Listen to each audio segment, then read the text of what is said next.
जब William Hodson, John Nicholson तथा general Wilson Delhi को फिर से अपने अधिकार में ले रहे थे, तब दिल्ली के हजारों हिंदू और मुस्लिम परिवार दिल्ली छोड़कर निकटवर्ती जंगलों एवं गांवों में भाग गए थे।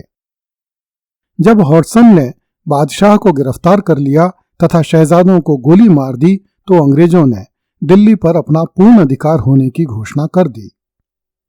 इस घटना के कुछ महीनों बाद दिल्ली के परकोटे से बाहर रह रहे हिंदू परिवारों को अनुमति दे दी गई कि वे फिर से दिल्ली में आकर रह सकते हैं, किंतु मुस्लिम परिवारों को दिल्ली में आने की अनुमति नहीं दी गई।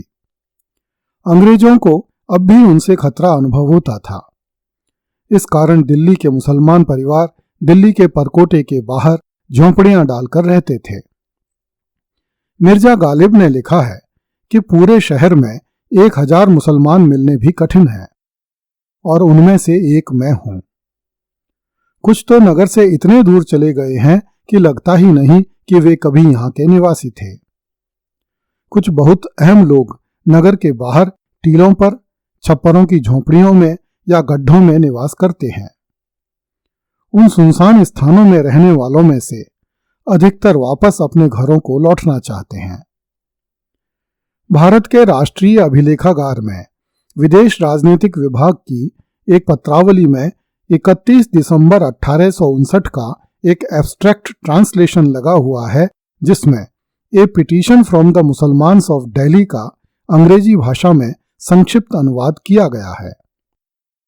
इसमें कहा गया है कि ईस्वी 1859 में मुसलमानों ने ब्रिटिश महारानी विक्टोरिया को पत्र भेजकर अनुरोध किया कि मुसलमानों को दिल्ली शहर में अपने घरों में वापस आने दिया जाए। वे बहुत संकट में हैं। उन्हें बलपूर्वक शहर से निकाल दिया गया है। उनके पास न रहने को स्थान है और न जीवन निर्वाह के लिए कोई साधन। सर्दियां आने वाली हैं। दिल्ली के मुसलमानों की मलिका विक्टोरिया से यह इल्तिजा है कि हमें इस तकलीफ देह और दयनीय हालत में बेतहाशा सर्दी सहन न करनी पड़े। हमें आशा है कि महारानी विक्टोरिया अन्य दयालु शासकों की तरह दिल्ली के मुसलमानों की गलतियां क्षमा करेंगी तथा उन्हें उनके पुराने घरों में लौट जाने देंगी। अन्यथा दिल्ली के मुसलमानों के पास भिक्षा मांगने के अतिरिक्त और कोई उपाय नहीं बचेगा। ईस्वी 1860 में महारानी विक्टोरिया की सरकार ने इन मुसलमानों को इस शर्त पर दिल्ली में प्रवेश करने की अनुमति प्रदान की कि वे ब्रिटिश सरकार के प्रति अपनी वफादारी का कोई लिखित प्रमाण या साक्ष्य प्रस्तुत करें। बहुत कम मुसलमान ऐसे थे जिनके पास कंपनी सरकार के ब्रिटिश अधिकारियों के हाथों से लिखे हुए कोई पत्र, प्रमाण पत्र या अन्य दस्तावेज उपलब्ध थे। अतः बहुत ही कम मुसलमानों को दिल्ली में प्रवेश करने की अनुमति मिल सकी। जो मुसलमान दिल्ली में नहीं आ सके, उनके घर सरकार ने नीलाम कर दिए। स्कॉटिश लेखक विलियम डैलरिम्पल ने लिखा है कि ईस्वी 1860 में दिल्ली से गुजरने वाला एक पर्यटक उन मुरझाए हुए और खानाबदोशों जैसे दिखने वाले वृद्ध मुगलों को देखकर अचंभित रह गया, जो अभी तक कुतुब मीनार के बाहर डेरे जमाए हुए थे। दिल्ली के पूर्व चीफ कमिश्नर चार्ल्स सैंडर्स की घमंडी पत्नी मैटिल्डा सैंडर्स ने लिखा है कि बड़ी संख्या में लोग प्रतिदिन भूख या शरण न होने के कारण मर रहे हैं। मुफस्सिलाइट नामक एक समाचार पत्र ने जून 1860 के अंक में लिखा, मुसलमानों के दिल्ली से बाहर रहने का कोई कारण नहीं है। लोग संकट में हैं क्योंकि वे भूखे मर रहे हैं।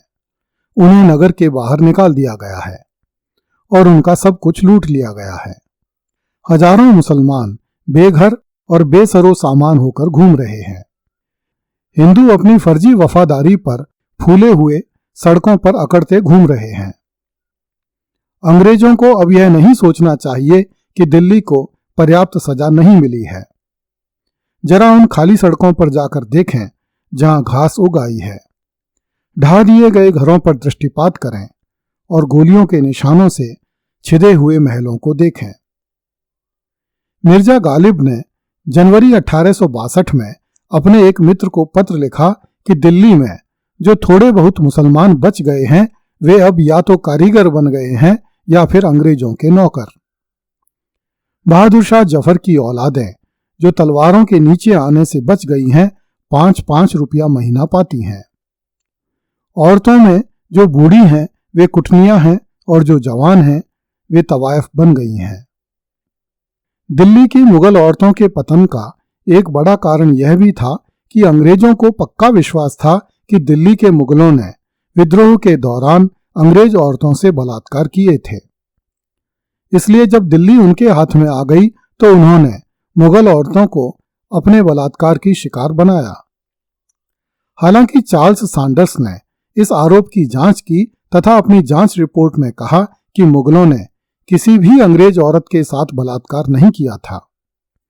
मुगलों पर अंग्रेजों की ओर से यह निराधार आरोप लगाया गया था, किंतु इस मानसिकता के चलते अंग्रेज सिपाही दिल्ली पर कब्जा करने के बाद शाही हरम की 300 बेगमों को उठाकर सैनिक शिविरों में ले आए और उनके साथ बलात्कार किए।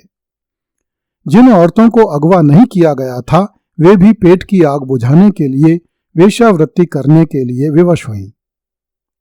गालिब ने अपने एक मित्र को लिखा, आप यहां होते तो किले की औरतों को शहर में घूमते फिरते देखते। चांद की सी उजली सूरतें और मैले कुचैले कपड़े, पाजामों के फटे पांचे और टूटी फूटी जूतियां, यही अब उनकी जिंदगी में शेष बचा है। अगली कड़ी में देखिए, अंग्रेजों का आरोप था कि लाल किला फिर से भारत पर शासन करना चाहता था।